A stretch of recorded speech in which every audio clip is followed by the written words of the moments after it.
Bismillahirrahmanirrahim. Qala Syekhul Mu'allif rahimallahu ta'ala wa adama naf'abi wa bi barakati ulumihi fid dharaini amin. Qala radhiyallahu anhu qauluhu fa akhbirni 'anis sa'ati. Ucapannya dari musannif, fa akhbirni 'anis sa'ati, dan kasih tahu kepadaku atau kabarkan kepadaku 'anis sa'ati, dari hari kiamat itu. Ai an waqtil kiamati, atau dari waktu kiamat. Kasih tahu waktunya kapan kiamat itu. Jibril nanya. Qauluhu, ucapannya, mal mas'ulu anha, tidaklah yang ditanya anha, tentang hari kiamat tersebut, ai an waqtiha, atau dari waktunya. Qauluhu bi'a'lama, atau bi'a'lamu, ucapannya ya lebih mengetahui minasaili, dari yang bertanya. Ai anta la ta'lamha, ya, anta la ta'lamuha, engkau tidak mengetahuinya. Wa ana la a'lamuha, dan aku pun gak mengetahuinya. Jadi baik yang bertanya dan ditanya sama-sama gak tahu kapan hari kiamat. Sebab hari kiamat mah itu adalah urusan Allah. Ya, malaikat Jibril dan Nabi Muhammad pun sama-sama nggak tahu kapan terjadinya hari kiamat. Ya, jadi tanda-tanda ini adalah nggak berbarengan, maksudnya nggak mesti ketika ada ini langsung kiamat gitu. Tanda ini adalah seperti terbitnya matahari dan terbenamnya matahari. Artinya ketika ada ini belum tentu hari kiamat, tapi mungkin udah mendekati. Ya, jadi ya ketika Rasulullah mengatakan ini tanda-tanda hari kiamat, maksudnya bukan ketika itu langsung hari kiamat, enggak. Tetap kan hari kiamat itu Allah yang tahu. Ya, Allah yang tahu kapan waktunya. Cuma diibaratkan ini seperti terbitnya matahari dan terbenamnya matahari, berarti dekat dengan tanda. Ya, gitu. Wa khuruju dabati, dan seperti juga keluarnya binatang yang melata. Faliza, maka yang demikian, qala antalidal amatu rabbataha, salah satunya adalah melahirkannya seorang budak perempuan terhadap tuannya. Wa fi riwayatin rabbaha, dalam riwayat yang lain mengatakan rabbaha. Rabbataha kan berarti kan anak perempuan, tuan perempuan. Rabbaha berarti tuan laki-laki, ya berarti sama-sama tuan.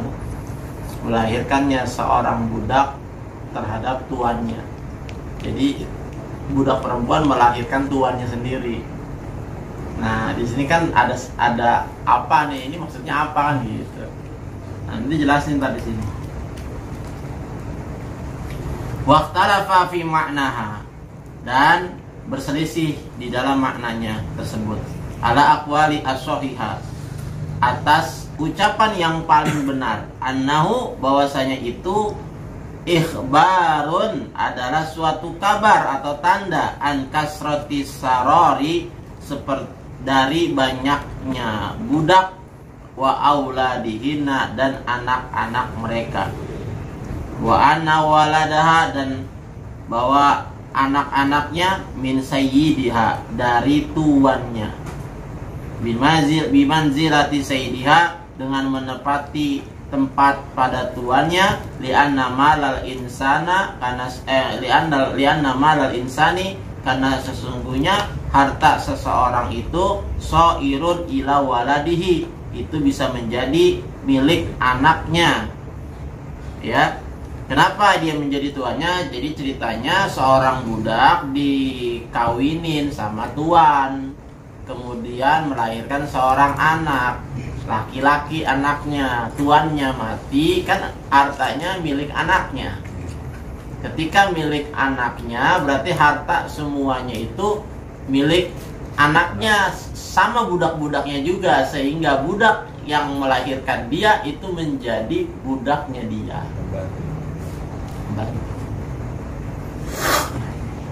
Gitu.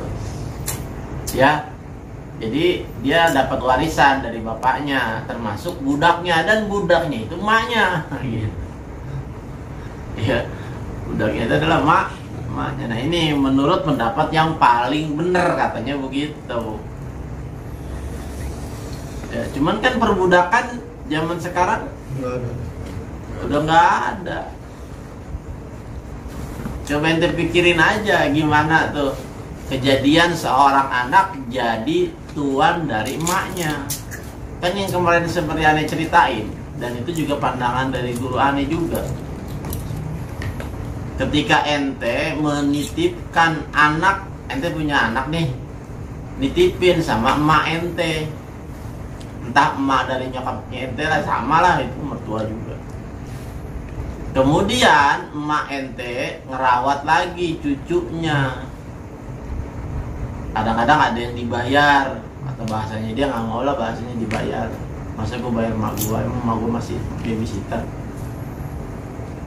Ya, akhirnya ente kerja, bini ente kerja, anak ente diurus sama nyokap, dan nyokap ente seperti babysitter. Nggak jauh kayak gitu, ya. Anak jadi tuan akhirnya, tuan dari emaknya atau bapaknya.